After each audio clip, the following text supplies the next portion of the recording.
সামান্য বৃষ্টিতে চলাচলের অযোগ্য হয়ে যায় নারায়ণগঞ্জের সোনারগাঁও উপজেলার কোনাবাড়ি নয়াপুর সড়কটি। টানা বর্ষণের ফলে 2 কিলোমিটারের রাস্তার বেশিরভাগই খানাখন্দে ভরে গেছে। এর ফলে এই রাস্তা প্রায় চলাচলের অনুপযোগী হয়ে পড়েছে।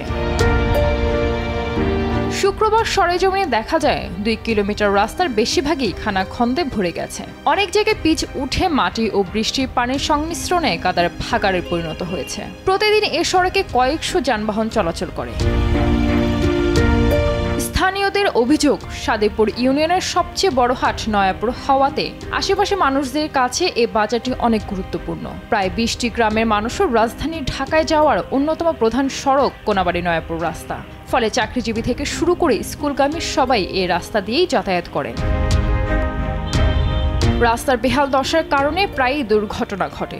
সবাই মিলে একাধিকবার স্থানীয় চেয়ারম্যান মেম্বারের কাছেও রাস্তাটি সংস্করণের জন্য দাবি জানিয়েছেন, কিন্তু কোনো কাজ করেনি। তবে ঈদ উল ফিতরের আগে রাস্তা সংস্করণের উদ্বোধন করেন এমপি আব্দুল্লাহ কায়সার, কিন্তু এরপর আর রাস্তার কাজ করা হয়নি। তাই ভোগান্তি নিয়েই এই রাস্তা দিয়ে চলাচল করতে হচ্ছে স্থানীয়দের।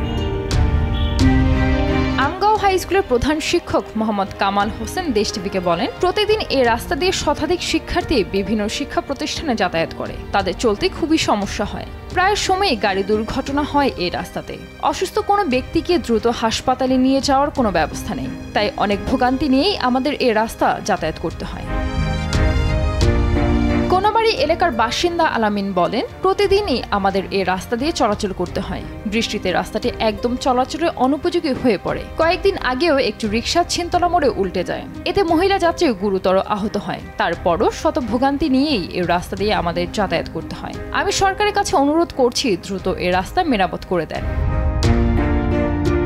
এ বিষয়ে সাদেপুর ইউনিয়ন পরিষদের চেয়ারম্যান আলহাজ আব্দুর রশিদ মোল্লা দেশ টিভিকে বলেন, এই রাস্তাটি টেন্ডার হয়ে গেছে। আশা করছি দ্রুত সময়ের মধ্যেই এর কাজ শুরু হয়ে যাবে।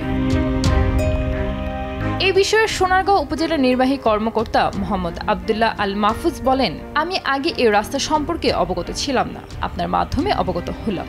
রাস্তাটি এলজিআরটির। এ বিষয়ে উপজেলা মিটিংয়ে বসে আলোচনা করে ব্যবস্থা নেব। সানজিদ আক্তার, নিউজ ডেস্ক, দেশ টিভি।